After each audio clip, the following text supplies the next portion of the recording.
Hey everyone, I just wanted to do a video today about the instinctual variance, particularly with the type 4, because I've been thinking recently about my own variance and as you know, you have a stacking, you have a primary, a secondary, and then a blind spot. And initially, I had thought myself social, and I very much do identify with that as my primary. And I thought self-pres was my secondary, and sexual was my blind spot. And there is some truth to that. But you know, I have been thinking about when I was younger and in my 20s, and I think it was very different back then. I'm on my patio, that's why I have a blanket on me. I wish I could show off my pretty shirt, but I can't because it's too cold. But anyway, so like example, when I was in my 20s, I lived in student housing like a lot of kids did, but I think I was very self-pres blind then. I didn't pay attention to like the surroundings so much.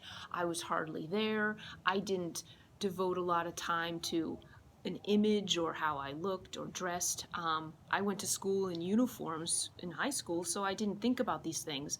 And I just didn't take a lot of time to do little self-pres things. And I had some friends who were much more self-pres focused, and I would notice that difference. And I remember if I visited their little dorm rooms or where they lived, I'm like, oh, they really decorate this really nice. I mean, I wish I had the energy. And I just never had that much energy back then to do that because I think I was so much in my head. And as I said, I still identify primarily as social as my primary stacking, because when I read Beatrice's description in this book, this described me like down to the letter from when I was like 3 years old, and as well as other descriptions. And the differences, you know, between that and a sexual, I think, is the competition part. That's the part that really nailed it, because I'm not outwardly competitive. I never liked competitive sports. I mean, I'll compete with myself. A lot of the sports I did was like cross country. You know, that's like a solitary activity. I'm not really competing the way you do in like active sports. I never liked that. And so sexual fours are known to be more outwardly competitive. And a good example of that, but before I get to the example, but let me just go back to what I was saying. When I was younger and a social four, and believing now that sexual was my secondary then, I think I spent like 2 years fantasizing about that character from Before Sunrise, you know, the one played by Ethan Hawke. And I remember thinking, why can't I find someone who understands me and blah blah blah. And it was a lot of fantasizing. And then I think, you know, as you get older, you're forced to be more self-pres oriented, because if you don't take care of yourself, exercise, pay attention to these things, no one else is going to do it. And I think maturity plays a part too, because as you get older, you don't have to fantasize so much. I mean, I think you just get different priorities. So I still question that. Sometimes I still wonder, maybe I am what my blind spot is. Sometimes am I self-pres blind?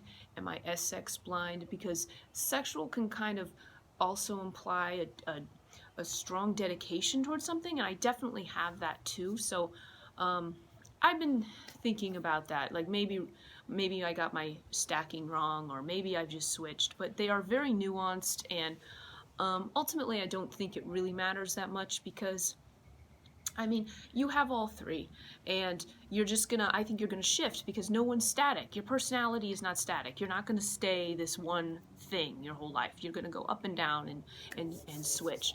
So, but going back to my example of the sexual four in this competition, as you know, the character of Salieri in Amadeus is a great example of a sexual four, especially a very unhealthy one. And this character is so well played by F. Murray Abraham. He won the Oscar that year. If you've not seen this film, I highly recommend it. He is so good at just this penetrating Salieri stare, this intensity.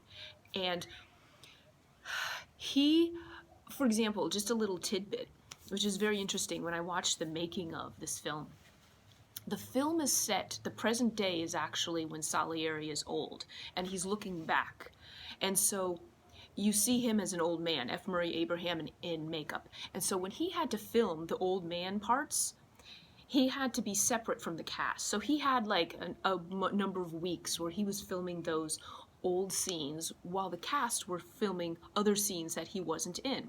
So when he finally joined up with them, they had already formed their cliques and they were formed their friendships, and he was the outsider. So he said he felt distant from them and that he didn't really connect. And he said, though, he used that to fuel his character. He, you know, in real life, he says, I love a good party. He's outgoing. He's very funny and sociable, like when I've seen him in interviews. So he's totally not like this in real life, but he does it so well in his character.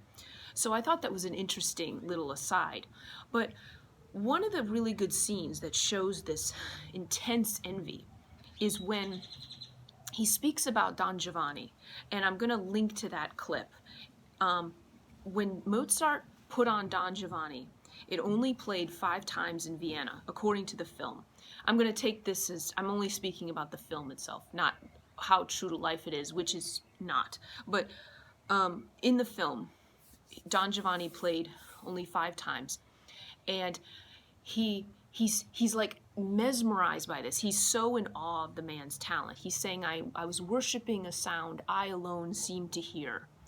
And it's so, on one hand, he's so in awe of the talent, but on the other hand, he's so envious of it.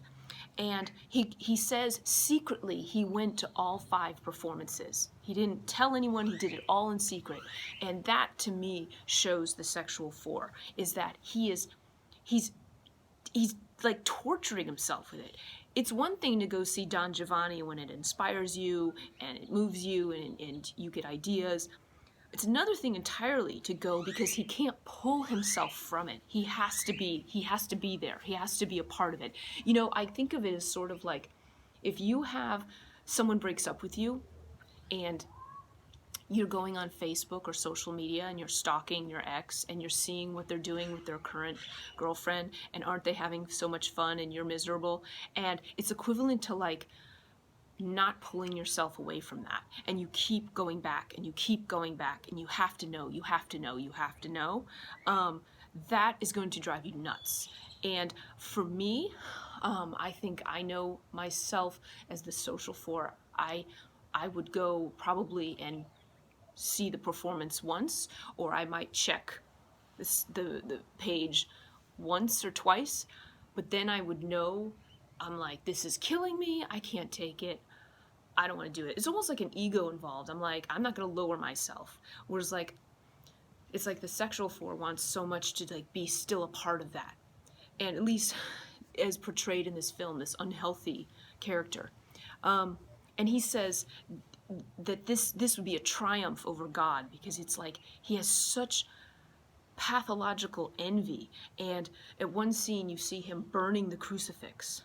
And it's very interesting too, because Mozart is a 7, and he is just all over the place. He's laughing, he's giggling, he's I mean, he's just a child. He's like, and there's one scene he says, why would God choose an obscene child and as his vehicle to express his glory? Because all Salieri wants is to just express God's glory and this through music. He wants to give his love back to God through music, but he gives the gift to this disgusting, vile creature rolling on the floor.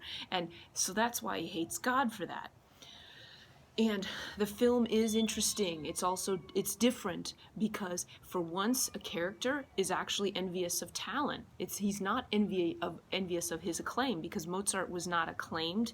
He wasn't really that highly regarded. But it's in Salieri, the character was able to recognize his great talent, and he could feel the lack between what he produced and what Mozart produced. Nowadays, you don't really get that. Most of the time when people have the envy, they just want fame. I mean, Salieri in the film has actually more acclaim and more respect among his peers than Mozart did, largely because Mozart acted like an idiot most of the time. And his music was probably just too all over the place for them. But Salieri, the artist, could recognize that talent in this other artist, and that's where he felt this lack.